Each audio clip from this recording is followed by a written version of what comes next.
Синоќа во јавната општинска установа библиотека Искра во Кочани содржа промоција на најновата книга Афоризми од авторката Ленча Стоименова.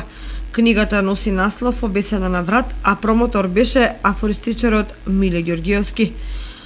Авторката Стоименова за новото дело изјави: Заврши уште една, па по мене убава промоција.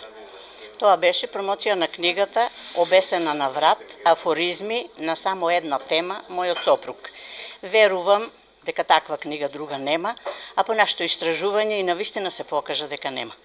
Можеби тоа е затоа што многу малку се жени што пишуваат афоризми, а уште помалку жените немаат храброст да пишуваат афоризми за своите сопрузи. Настанот беше збогатен и со музички точки во изведба на сопругот на авторката Ленча Стоименова, а промоцијата на книгата се одржа во рамките на манифестацијата Арт варијации Стари поток, која ќе трае до утре 24 ноември.